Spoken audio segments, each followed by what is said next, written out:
COVID-19, we are in a better position to be able to mount a response compared to before, because we can leverage on the structures that we developed during the COVID-19 pandemic to be able to mount a response.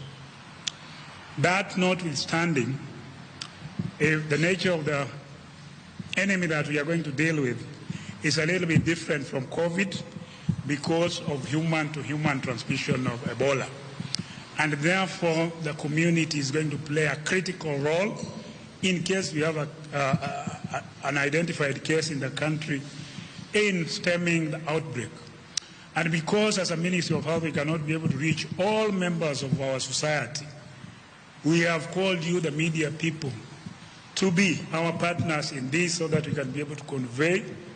correct, factual, scientific information. And the reason we did this was to ensure that from day one, we all read from the same script and convey the right information, because even if you are talking about surveillance, as a ministry, you don't have capacity